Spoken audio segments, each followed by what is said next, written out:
Hello family, welcome to the Ebony Odyssey. My name is Jermaine Long and I am a servant of the Most High God. I'm coming to you today with this segment of TEO Real Talk. And Real Talk has to pertain to, the real day-to-day issues that you go through coming here on the continent. It's easy. We make it look easy, and my thoughts for that is it's not as easy as it sounds and not as hard as it looks.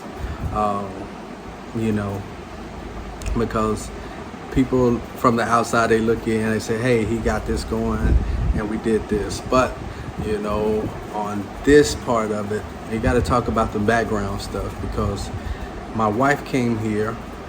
She's a nurse. She had been a nurse for 23 some odd years. We've lived our whole life in America, and to pull her out of that environment and bring her here is hard.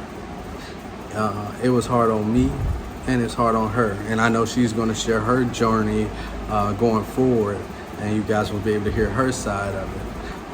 But let me talk about this to the men and to the women who will see this video. Me coming here, real talk, it was easy. It was easy in the sense that I didn't have anything here to worry about. I had my oldest son, he's 16 years old. We were able to just come here. We were able to find a nice place to live in. We were able to get him enrolled in school. So real talk, it wasn't nothing to worry about. There's things going on back at the house, and there's things going on here that we need to take care of. But when you can't do anything, you can't do anything, so you don't worry. And as a man, it's easy for me to compartmentalize and shut some things down and just focus on other things. So for my wife was gone for 3 months. My wife and my younger son was gone for 3 months. So for 3 months, we were here. We had our mattress, we put it on the floor. We had 2 mattresses. We stacked them together because it was easier for him and us to find our comfort just laying in the living room, sleeping on the floor, watching TV, had the PlayStation, we had cable, we had internet, and we were cool with it. We were cool with just coming here, and he'd go to school, we would come here, we would relax, we would kick it, and we could just, not think about anything. And that's some of the things that I told my wife, being away from America, I didn't have to worry about anything. I could just focus on, the business at hand. And me, it's just to stay straight focused. I knew I wanted to start a business. I know the things God had sent me for. So at the end of the day, it was just me walking around in the villages, in these areas right here, learning the people, learning the customs, talking to people, learning the language a little bit more. And so real talk, me being able to focus on just the business at hand is easy. And I had to tell my wife that too, because when she came back, I was like, man, it was easy you not being here. I know that sounds offensive, but it's not the thought. It's the thought that when my wife is here, she's going to ask questions, a lot of questions. It's like we had a dada. A dada is like a maid almost. And she would come here and we would buy beef, we would buy chicken, we would buy fish, we would buy vegetables. And so when she come here, say, hey, we want something made with beef today. Whatever you make, cool, we're gonna eat it. I don't have to think about it. It was nothing to kind of work toward. It's like, hey, we want something with beef. Hey, we want something with chicken. Hey, we want something with fish. We don't want too much oil. We want, other things to go with it.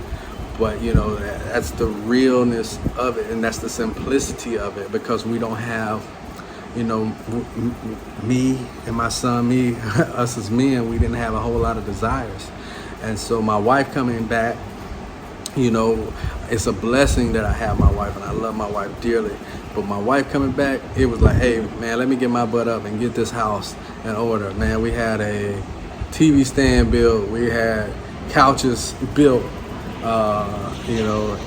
We went and bought tables. We went and bought more sheets. We went and bought bed frames. We went and bought all these things because I know, and every man knows. See, women, this is one thing that your man knows about you, that he just can't come with the bare basics and you be happy. And so on that note, that's why I told my wife, it was so much easier because I ain't had to think about nothing. I ain't had to worry about anything. But her coming, that made me jump into action because, I want my wife to feel comfortable. I know I'm taking her out of an environment where, she was used to and putting her somewhere that's, vastly different. She's not going to be able to get the same product. She's not going to have the same convenience. She's not going to have the same amenities, that you would have in other places.